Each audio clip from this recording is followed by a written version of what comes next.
Os produtores de Mato Grosso tiveram que desacelerar a colheita da soja em razão das fortes chuvas das últimas semanas. Ainda assim, estima-se que já foram colhidos pelo menos 52% da área cultivada.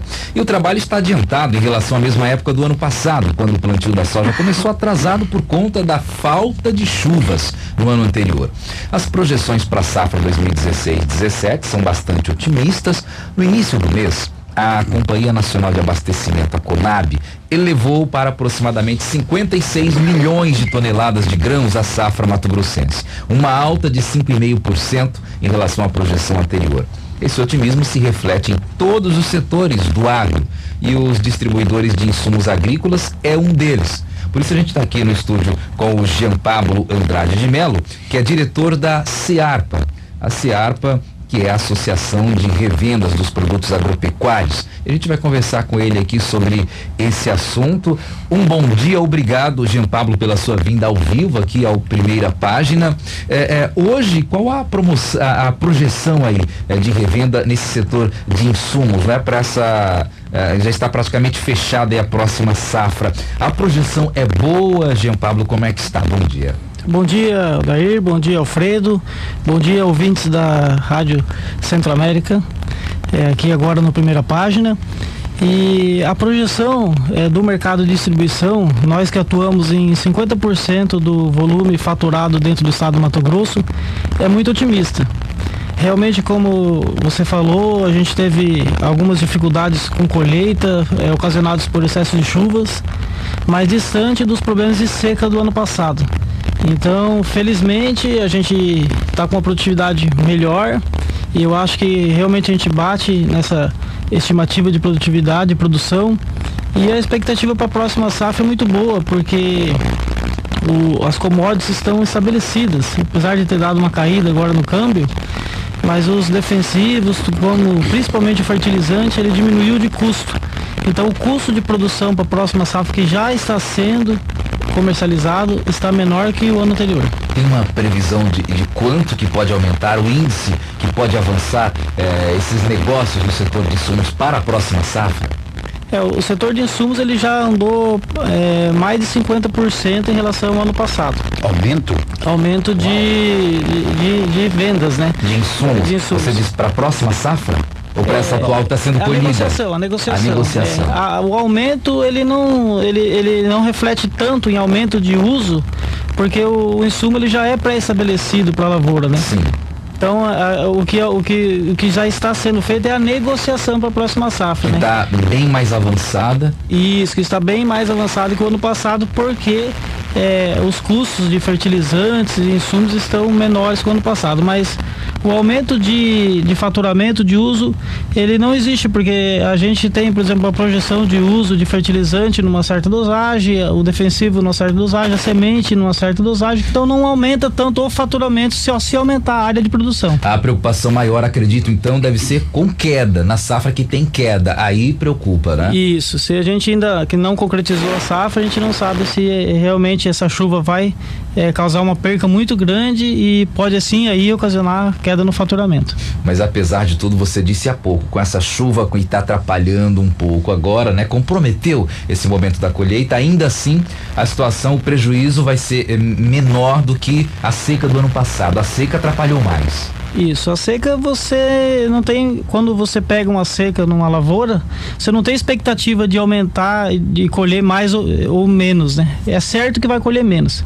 A chuva, ela tá atrapalhando algumas regiões no oeste do estado, principalmente a região de Campo Novo dos Parecis, Sapezal, mas no 63 a gente já conseguiu, eu fico em Lucas do Rio Verde, já conseguiu tirar toda a safra, a produtividade tá muito boa. Jean Pablo, uma curiosidade que a gente tem, essa recessão que bateu no país, principalmente de 2014 para cá, vocês sentiram essa recessão também ou foi mais leve no setor de vocês? Porque o agro vem aí forte, apesar de alguns prejuízos, o agro é que tem segurado a balança comercial do país, não é? Vocês têm sentido essa recessão um pouco mais leve? Como é que foi? 1/5 aí do PIB nacional é agro, né? E a gente tem aumentado as produtividades, a produção por investimentos em tecnologias, em biotecnologia também, mas realmente uma crise, ela afeta essa crise 2015, 2016, vários pontos de vendas de distribuidores foram fechados nesses anos, né? Agora a gente está tendo uma retomada, né, de investimento. Tem muitos distribuidores que já aportaram capital de fora, com investimentos de fundos. Então isso faz com que aumente o capital de giro e possa evoluir, abrir filiais, aumentar os níveis de negociação com o produtor. Mas realmente a gente teve bastante dificuldade, como teve em 2004. Vocês sentiram também? Como teve em 94, e a gente teve essa dificuldade em 2015 e 2016. O Congresso parece que vota nesse semestre a venda de terra para estrangeiros. Pode assim, não pode assim, pode assado, não pode assado, mas e o governo quer que vai entrar um dinheiro danado pro governo. E tem muita gente preocupada. É verdade. Vocês são a favor disso? Hoje o mundo está globalizado, né? A gente, no nosso conselho estadual, nós não discutimos em foco essa questão. Mas eu acho que tudo tem que ter um limite, né? Se ter um limite, ter as regras bem pré-estabelecidas, eu acho que a gente não é nem a favor nem contra. A gente que seja de uma maneira justa, que se possa entrar capital estrangeiro, que se possa adquirir propriedades, mas desde que seja de uma maneira ordenada, onde todos podem ganhar. 2 pontos polêmicos são: eles poderiam ou não entrar na produção de grãos, porque é de um ano para outro, e tem um grupo de senadores e deputados que não querem que eles entrem em cultura, digamos, não sei qual é o termo, mas de colheita mais longa, laranja, café, você tá me entendendo?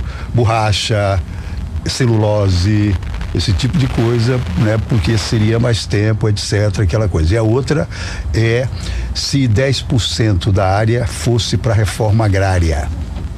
Você tá me entendendo? Tem gente que quer e tem gente que não concorda, claro.